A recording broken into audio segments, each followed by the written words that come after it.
અત્યાર સુધીમાં આપણે સમાજનો અર્થ, સમાજની વ્યાખ્યા, સમાજના લક્ષણો, સમુદાય, સમુદાયનો અર્થ, સમુદાયના લક્ષણો, સમુદાયના માપદંડ, ત્યાર પછી સામાજિક સમૂહ, એની અંદર આવે છે સામાજિક સમૂહના લક્ષણો, મંડળ, વર્ગ, જ્ઞાતિ, ત્યાર પછી સામાજિક દરજ્જો અને ભૂમિકા, એની અંદર સામાજિક દરજ્જાનો અર્થ, સામાજિક દરજ્જાની વ્યાખ્યા, અર્પિત દરજ્જો કોને કહેવાય, પ્રાપ્ત દરજ્જો કોને કહેવાય, એમના ઉદાહરણો જોયા. હવે આપણે સામાજિક ધોરણો, સમાજશાસ્ત્રના આ ખ્યાલની સમજ મેળવવાની છે. સામાજિક ધોરણો આ એક સમાજશાસ્ત્રનો ખ્યાલ છે. માનવ સમાજમાં બે વ્યક્તિઓના સામાજિક સમૂહથી શરૂ કરી વિશાળ સમાજના વર્તન વ્યવહાર માટે વર્તનને માર્ગદર્શન આપતા સામાજિક ધોરણો અવશ્ય હોય છે. ટૂંકમાં બે વ્યક્તિથી શરૂ કરી અને વિશાળ સમાજના વર્તન વ્યવહાર માટે વર્તનને માર્ગદર્શન આપવા માટે દરેક સમાજની અંદર ધોરણો અવશ્ય હોય છે. સામાજિક ધોરણોને કારણે જ સમગ્ર સમાજ વ્યવસ્થાનું નિયંત્રણ અને રચના જળવાતી હોય છે. ટૂંકમાં સામાજિક ધોરણો છે તો સમાજ વ્યવસ્થાનું નિયંત્રણ છે, સમાજ વ્યવસ્થાનું નિયંત્રણ કરી શકે છે. જો ધોરણો ન હોય તો સામાજિક વ્યવસ્થાનું નિયંત્રણ થઈ શકતું નથી અથવા એમની રચના જળવાતી નથી. હવે આપણે સામાજિક ધોરણોનો અર્થ જોઈએ તો સમાજનો દરેક સભ્ય તંદુરસ્ત સામાજિક જીવન જીવી શકે તેમજ સૌ સભ્યો વચ્ચેના સંબંધો ટકી રહે તે માટે સમાજ માન્ય વ્યવહારની રીત રસમો નક્કી કરવામાં આવે છે. તેને સામાજિક ધોરણો કહે છે. ટૂંકમાં વ્યક્તિ તંદુરસ્ત જીવન જીવી શકે, સભ્યો વચ્ચેના સંબંધો ટકી રહે, આ માટે સમાજની અંદર ઘણી બધી રીત રસમો છે. તેને સામાજિક ધોરણો કહેવામાં આવે છે.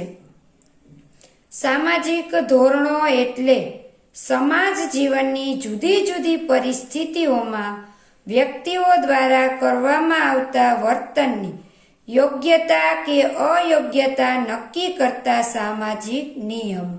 વ્યક્તિ દ્વારા કરવામાં આવતા વર્તનની યોગ્યતા અને અયોગ્યતા, વ્યક્તિનું વર્તન યોગ્ય છે કે અયોગ્ય છે, ઉચિત છે કે અનુચિત છે, એ નક્કી કરતા નિયમોને સામાજિક ધોરણો કહેવામાં આવે છે.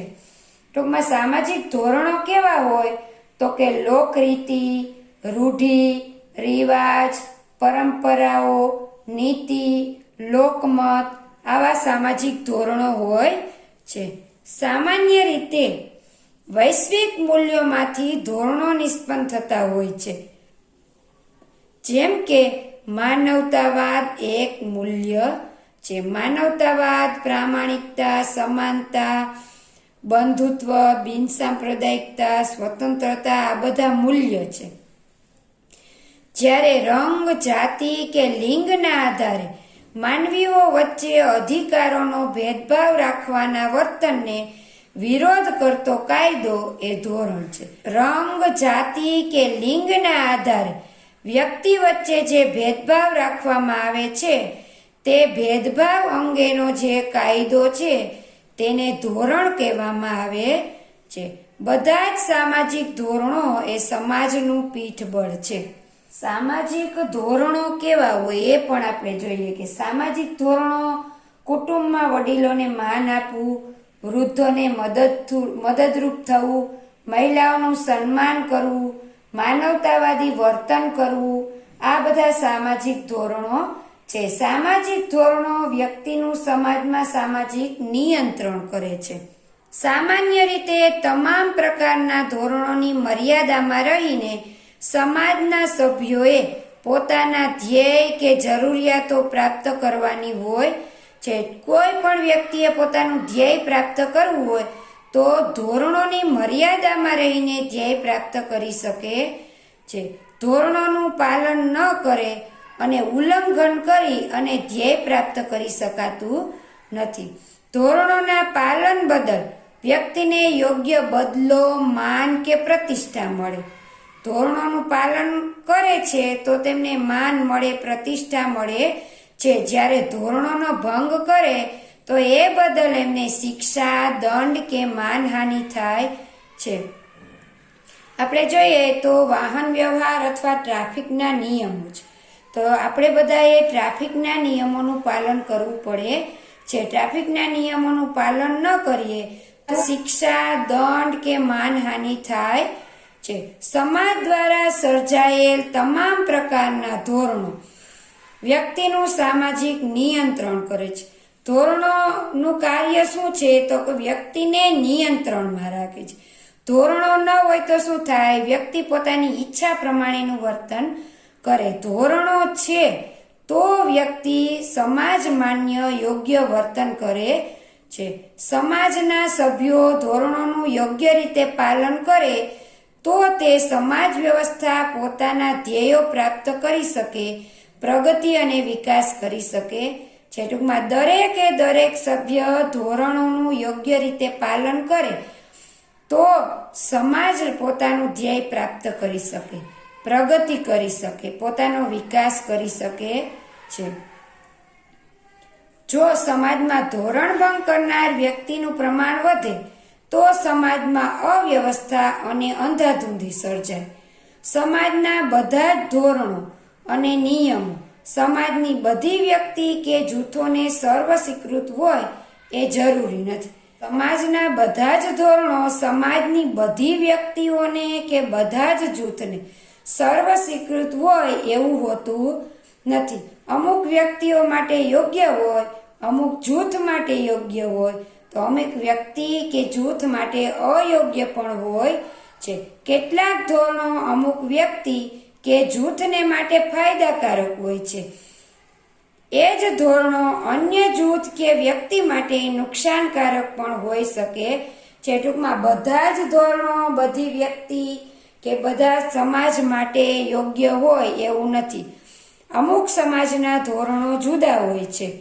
એક વ્યક્તિ કે સમાજ માટે એક ધોરણ યોગ્ય છે, જ્યારે બીજી વ્યક્તિ કે બીજા સમાજ માટે તે ધોરણ અયોગ્ય હોય છે. તો એક ઉદાહરણ જોઈએ. કામદારોને લાભ અપાવતા ધોરણો કારખાનાના માલિકોને નુકસાનકારક હોય છે. કામદાર વર્ગને ફાયદો થાય છે, લાભ થાય છે, જ્યારે કારખાનાના માલિકને નુકસાન થાય છે. હવે આપણે જોઈએ સામાજિક ધોરણોના લક્ષણો. એમાં પહેલું છે સામાજિક ધોરણોના ઉદ્ભવની રીત. સામાજિક ધોરણોનો ઉદ્ભવ કઈ રીતે થયો? સમાજમાં લોકરીતિઓ, રિવાજો, પરંપરાઓ એવા ધોરણો છે. પરંપરાઓ કેવી હોય? તો કે નાની નાની બાળાઓ છે એ વ્રત અથવા ઉપવાસ કરે છે. મોડા વ્રત, ફૂલકાજળી, જયા પાર્વતી આવા વ્રત કરે છે ને, તો આ આપણી એક પરંપરાઓ છે. ઘણા બધા રિવાજો પણ આપણા સમાજની અંદર જોવા મળે છે. તો આ બધા ધોરણો કહેવાય. જેના ઉદ્ભવ માટે સમાજ કોઈ ખાસ પ્રકારના સભાના આયોજન કરતું નથી. લોકરીતિ, રિવાજો, પરંપરાઓ આ ધોરણો છે. તો આ ધોરણોનો ઉદ્ભવ થાય એ માટે કોઈ સભાનું આયોજન કરવામાં આવતું નથી. આયોજન વગરના ધોરણોનો ઉદ્ભવ થાય છે. સ્વાભાવિક ક્રમમાં ચાલતા વર્તન વ્યવહારમાંથી ધોરણો ઉદ્ભવે છે. આપણે રોજે રોજ જે કાંઈ વર્તન વ્યવહાર કરીએ છીએ, સ્વાભાવિક ક્રમમાં આ વર્તન વ્યવહાર કરીએ છીએ, તો એમાંથી ઓટોમેટિક રીતે ધોરણો ઉદ્ભવે છે. એનું આયોજન કરવામાં આવતું નથી. જ્યારે કોઈ વિશાળ વહીવટી એકમ જેમ કે બેંક, શૈક્ષણિક સંસ્થાના નિયમો અથવા રાજ્યના કાયદા એવા ધોરણો છે કે જેમનો ઉદ્ભવ વૈચારિક આયોજન દ્વારા થતો હોય છે. વિશાળ વહીવટી એકમ કેવા હોય? તો કે બેંક, શૈક્ષણિક સંસ્થાઓ, રાજ્ય અંગેના કાયદાઓ, આ બધા ધોરણો છે. તો આ ધોરણો એવા છે કે જેના ઉદ્ભવ માટે ચોક્કસ પ્રકારનું આયોજન કરવામાં આવે છે. આ ધોરણો એ વર્તન વ્યવહારમાંથી ઉદ્ભવતા નથી, એનું આયોજન કરવામાં આવતું હોય છે. જેમ કે દેશમાં જુદા જુદા કાયદાનું ઘડતર દેશના બંધારણને ધ્યાનમાં રાખીને જે તે રાજ્યની વિધાનસભા કે લોકસભા જેવી સરકારી ધારાકીય સંસ્થાઓ દ્વારા વિચારપૂર્વક આયોજનપૂર્વક કરવામાં આવે છે. વિધાનસભા અને લોકસભા કાયદાઓ બનાવે છે. કાયદાઓ બનાવે છે એ કાયદા ધોરણો છે, પણ એ કેવા હોય છે તો કે વિચારપૂર્વકના હોય છે, આયોજનપૂર્વકના હોય છે અને બંધારણને ધ્યાનમાં રાખીને બનાવવામાં આવતા હોય છે. કોઈ વર્તન વ્યવહારમાંથી તે ધોરણોનો ઉદ્ભવ થતો નથી. હવે એના ઉદાહરણો જોઈએ. સ્ત્રી ભ્રૂણ હત્યા. સ્ત્રી ભ્રૂણ હત્યા અંગેના ધોરણો છે.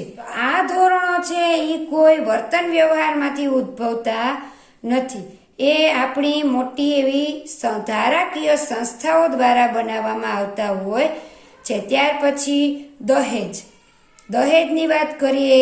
ત્યાર પછી બીજા ઉદાહરણ પણ જોઈએ. અસ્પૃશ્યતા, બાળ લગ્ન, વિધવા પુનર્લગ્ન.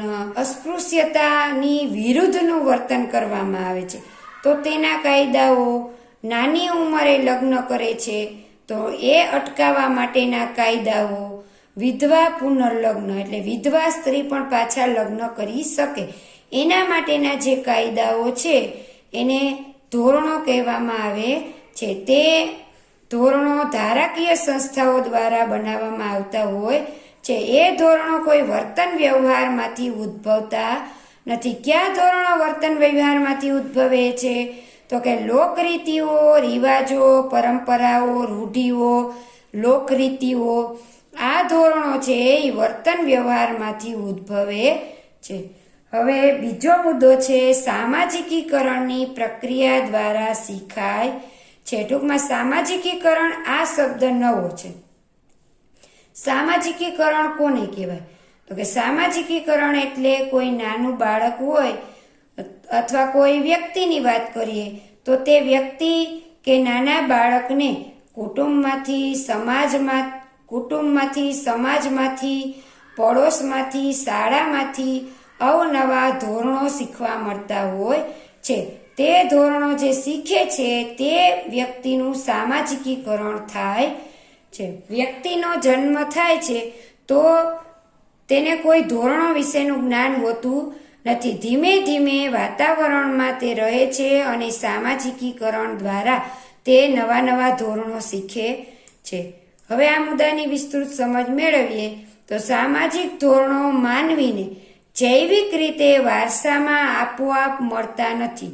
જો ધોરણો છે એ વારસામાં મળતા નથી, પરંતુ વ્યક્તિ જે કુટુંબમાં જન્મે છે અને ઉછરે છે તેમાંથી અને તેની આસપાસ અન્ય વ્યક્તિઓ, મિત્રો, સામાજિક વાતાવરણ દ્વારા સામાજિકીકરણમાંથી સામાજિક ધોરણોની માહિતી અને શિક્ષણ મેળવે છે. ટૂંકમાં બાળક આસપાસના વ્યક્તિઓ પાસેથી, મિત્રો પાસેથી, વાતાવરણમાંથી, સામાજિકીકરણમાંથી ધોરણો અંગેની માહિતી મેળવે છે અથવા શિક્ષણ મેળવે છે અને તે દ્વારા ધોરણો શીખે છે.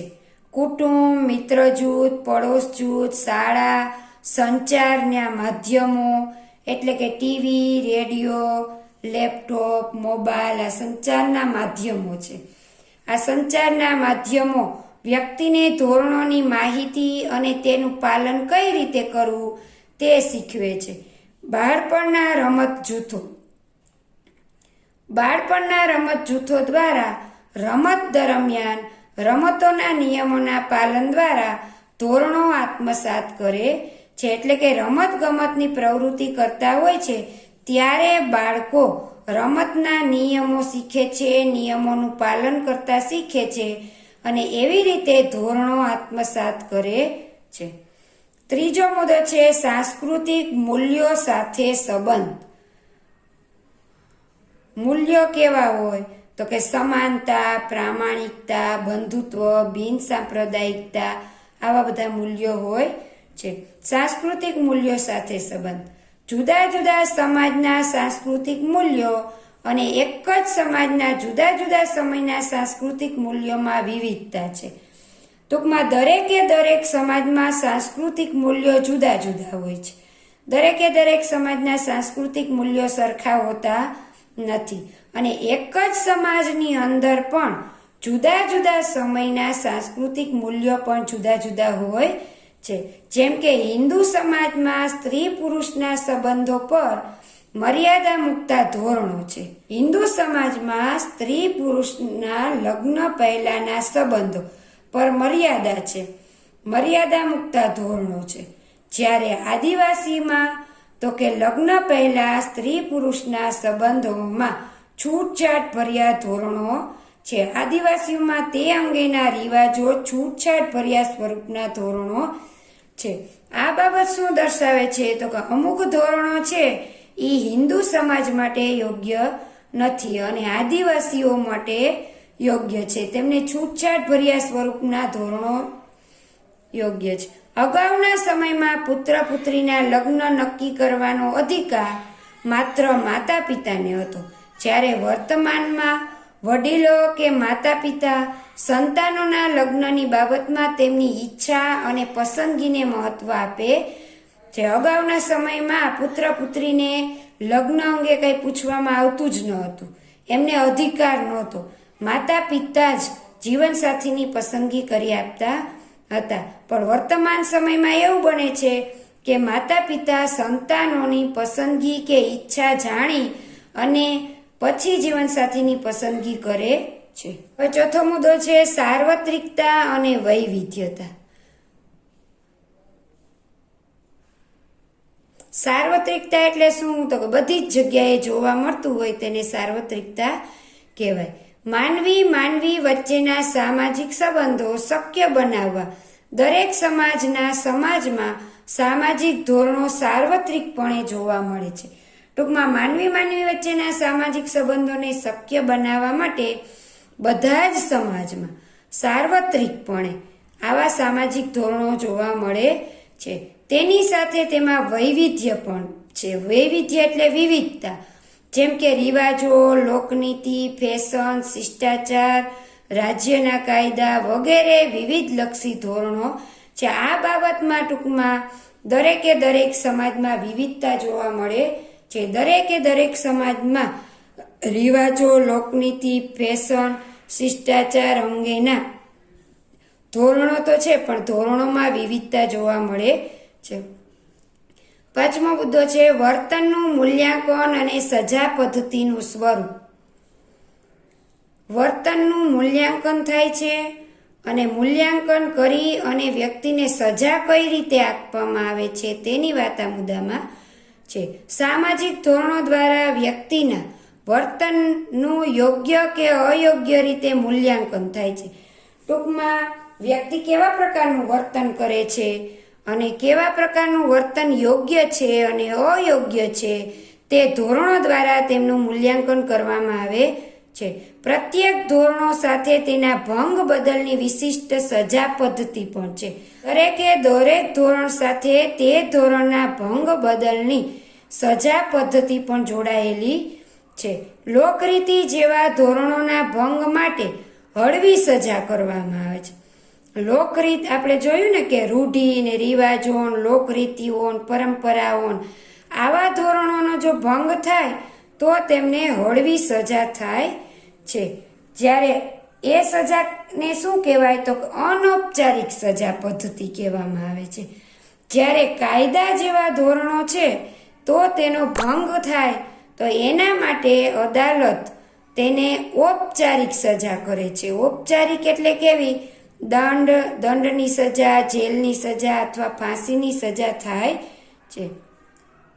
સમાજની ધોરણાત્મક વ્યવસ્થાને લીધે તેના સભ્યો વચ્ચે સંપર્ક વ્યવહાર અને સમાજમાં સ્થિરતા અને વ્યવસ્થા જોવા મળે છે. ધોરણો છે તો સમાજમાં સ્થિરતા છે અને વ્યવસ્થા જળવાઈ રહે છે. ધોરણો ન હોય તો વ્યવસ્થા જોવા મળે નહીં. તમે ખાલી એટલો વિચાર કરો કે ટ્રાફિકના નિયમો છે, જો ટ્રાફિકના નિયમો ન હોય તો શું થાય?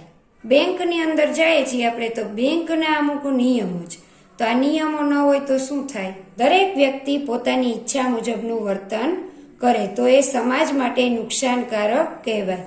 હવે જો સામાજિક નિયંત્રણ, આ પણ એક સમાજશાસ્ત્રનો ખ્યાલ છે. બધા જ સમાજો ઓછે વત્તે અંશે ગતિશીલ અને પરિવર્તનશીલ છે. અહીંયા બધા સમાજની વાત છે.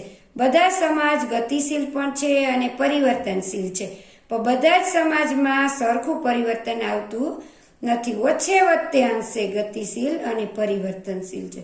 સમાજના જુદા જુદા ભાગોમાં પરિવર્તન આવવા છતાં સમાજનું મૂળભૂત સ્વરૂપ લાંબા સમય સુધી ટકી રહે છે.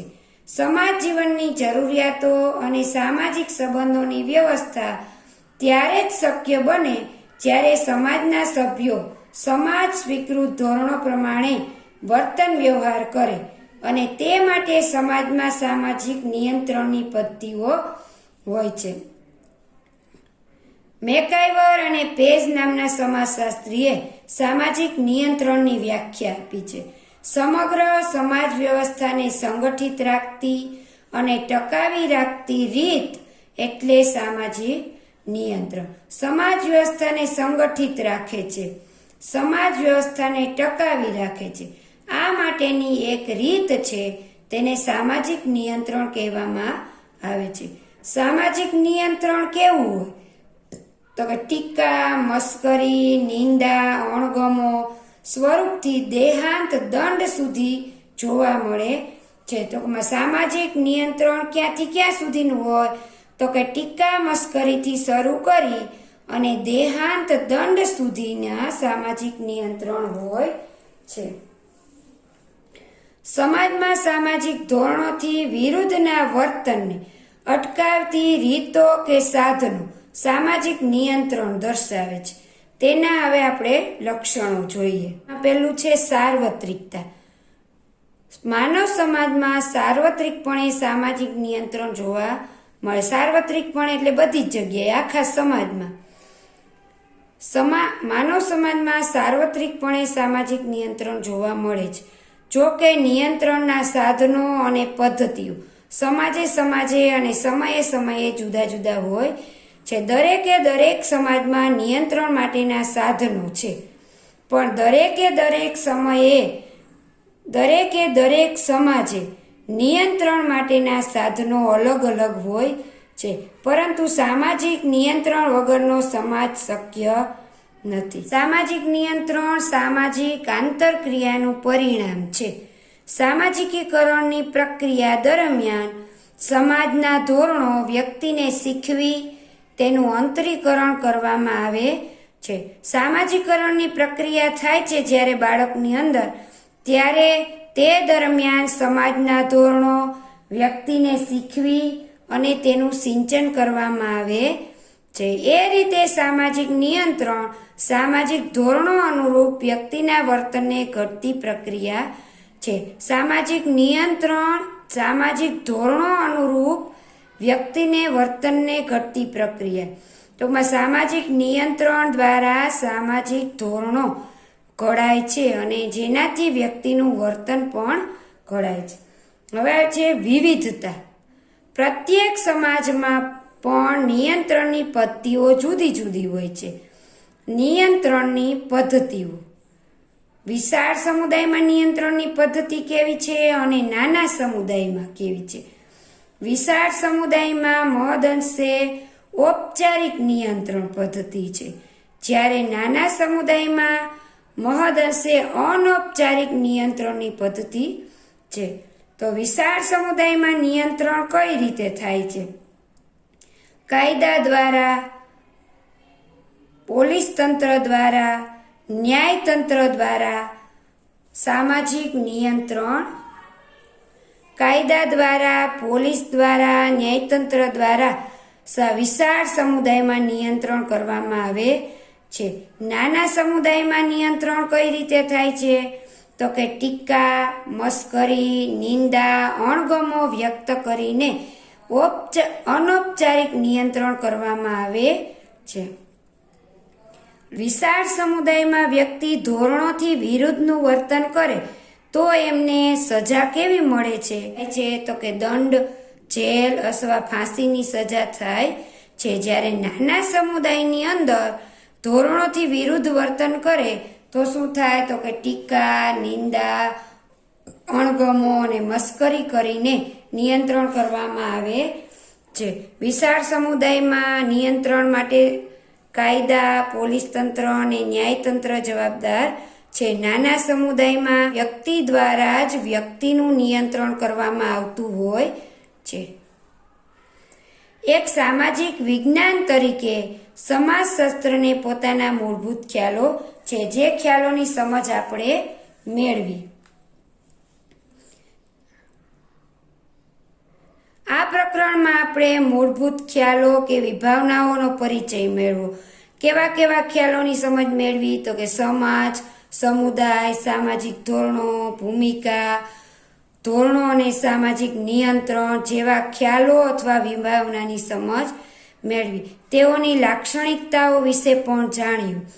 આ ખ્યાલોને તમે વિગતે સમજશો તો સમાજશાસ્ત્ર વિષયનું મહત્વ શું છે, એ આપણને કઈ રીતે ઉપયોગી છે તેમની અવશ્ય સમજૂતી તમને થશે. આ ઉપરાંત સમાજ વ્યવસ્થા અને સમાજના રચનાતંત્રને હવે પછીના એકમમાં આપણે સમજવાનો પ્રયત્ન કરશું.